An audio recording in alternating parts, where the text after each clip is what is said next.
بسم الله الرحمن الرحيم. وصفتنا حبايبي ان شاء الله النهارده كده مع بعض هنعمل فيها زبدة بلدي ببلاش. فعلا هنعمل زبدة بلدي ببلاش بدون مبالغة.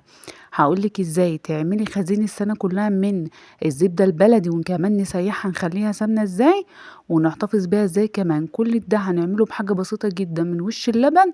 هقولك هتحوشي ازاي وش اللبن، وازاي تخضيها وتطلع معاكي بالشكل اللي انت شايفاه ده، قوالب زبدة كده ببلاش، فعلا بدون مبالغة ببلاش. هنعملها مع بعض النهاردة، وهقولك على الخطوات واحدة واحدة، وازاي تجمعي وش اللبن وتكوني منه كمية كده تطلع معاكي الزبدة تستخدميها طول السنة وتوفر معاكي في مطبخك. يلا نشوف هنعملها مع بعض ازاي. بس اعمليلي لايك وشير واشتراك في القناة لو انت لسه ما اشتركتيش، وفعلي زر الجرس على كلمة الاشتراك اللي باللون الأحمر عشان كل ما انزل فيديو جديد يوصلك بيه إشعار. واعمليلي لايك وشير وشيري الفيديو مع كل الأصدقاء والأصحاب لو عجبك المحتوى اللي أنا بقدمه.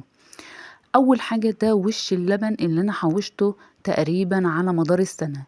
بنحوش وش اللبن ده بقى ازاي؟ أنا بجيب اللبن بتاعي أغليه كل يوم، طبعا بجيب كيلو 2 كيلو حسب استهلاكك، وبعد ما أغليه أسيبه يبرد تماما وأدخله التلاجة. تاني يوم بيكون وش على اللبن كده، بعبيه بقى في العلب اللي انت شايفاها دي لحد العلبة ما تكمل معايا، واروح مطلعاه الفريزر.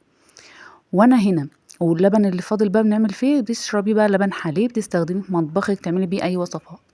العلب اللي انا بستخدمها دي علب حلاوة وعلب جبنة. ليه بقى انا بستخدم العلب دي؟ عشان انا لو استخدمت علب التلاجة بتاعتك هتدخليها الفريزر طبعا طول السنة، اولا مش هتعرفي تستفيدي منها، تاني هم كمان بتفرقع لان انت هتقعديها في الفريزر هتطقم من الجناب كتير. ده عشان لو باظت منك يبقى احنا كده مخسرناش العلب بتاعتنا. وادي بقى دي كمان دي علبة تلاجة كنت انا مستغنية عنها يعني، فلو لو باظت مني فخلاص. نيجي بقى واحنا بنفك وش اللبن ده، ما نستناش لما يفكه خالص، انا بحاول افكه كده من الجناب زي ما انت شفتيه في الفيديو علشان العلبة تفضل معاكي نظيفة تكون سهلة في الغسيل. هجيب بقى عندي العجان، انا هنا هستخدم العجان، وانت طبعا لو ما عندكيش عجان هقولك تعملي ايه. هجيب العجان بتاعي وهفضل بقى هفك بقى الايه وش اللبن ده، والعلبه تطلع معاكي نضيفه اهو، ونحطه في العجان بتاعنا. انا بقى ممكن اجيب بوله كبيره خالص لو انا ما عنديش عجان، وانا كنت عاملاها السنه اللي فاتت معاكم بنفس الطريقه، عشان لو ما عندكيش عجان او مضرب او اي حاجه، ممكن اي جهاز كهربي يعني هتحطيه بوله كبيره وتستني عليها لما تفك وتتبعي نفس الخطوات. طيب انا عندي جهاز كهربي مثلا، عندي مضرب كهربي، خلاص احطها في بوله واسعه برضو واستخدم المضرب، وممكن تحطيها في الكبه على كذا مرحله وتضربيها لحد ما تفصل معاكي. انا هنا هستخدم العجان بتاعي، وانتي ممكن زي ما قلتلك تستخدميها، ولو حابه تشوفي الفيديو اللي انا كنت عاملاه السنه اللي فاتت بنفس الطريقه بس استخدمت ايدي ما استخدمتش اي جهاز كهربائي. فهنا انا هبدأ افكها كده بالمعلقة واحدة واحدة، وانا مش عايزاها تفك خالص، لازم يكون فيها قطع من التلج. ليه بقى؟ لان قطع التلج دي بتسهل عليكي فصل الزبدة.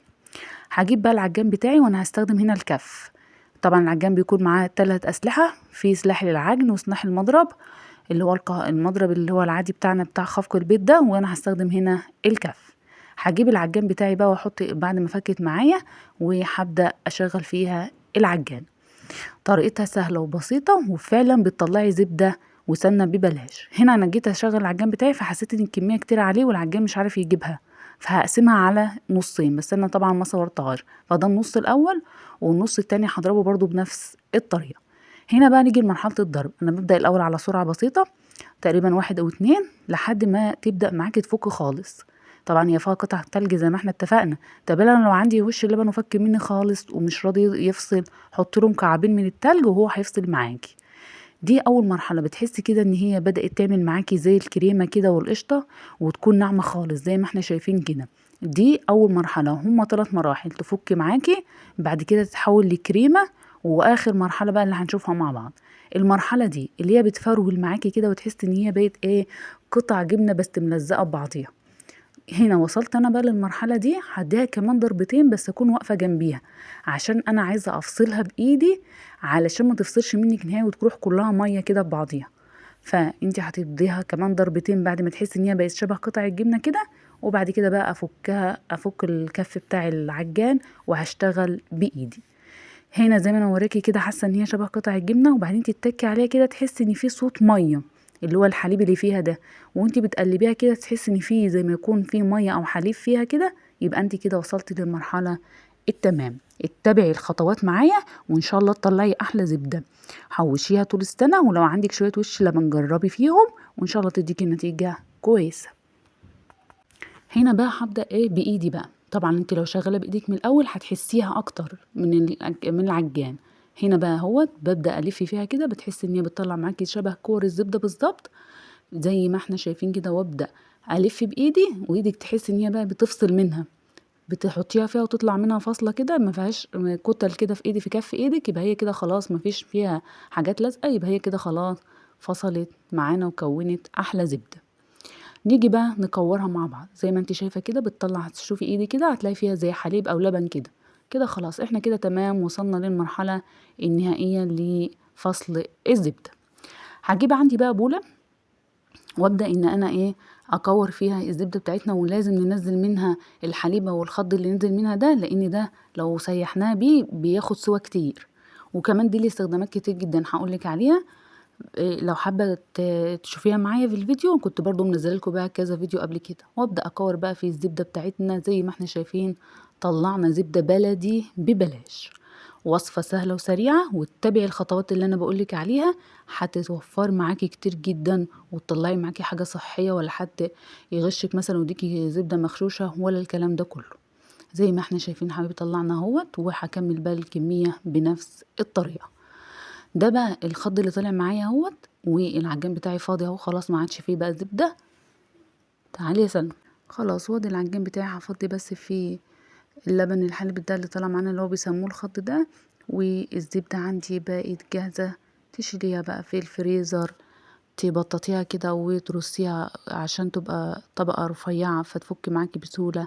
حابة تسيحيها وتعمليها سمنة تستخدميها طول السنة، تطلع معاكي ريحتها حلوة وجميلة جدا. وصفة سهلة وسريعة، اعمليها معايا واتبعي نفس الخطوات، هتعجبك ان شاء الله. كده حبايبي خلاص اهيت بدأت. خلاص كده خلصت انا الوصفة بتاعتي، والزبدة بقت جاهزة تحطيها بقى زي ما اتفقنا في الفريزر او تسيحيها سمنة. ولو حابة انزلك الفيديو ان احنا بنسيحها فيه سمنة ازاي، اكتبي لي في الكومنتات. وبكده حبايبي تكون وصفتنا خلصت النهارده. اتمنى في نهايه الفيديو ان انا اكون قدرت اقدم لك ولو معلومه مفيده وسهله وسريعه. ما تنسينيش باللايك والشير والاشتراك في القناه، وتفعلي زر الجرس على كلمه الاشتراك باللون الاحمر عشان كل ما ينزل فيديو جديد يوصلك بيه اشعار. واعملي لايك والشير لو عجبك المحتوى اللي انا بقدمه، وما تنسينيش باللايك والشير. باي باي.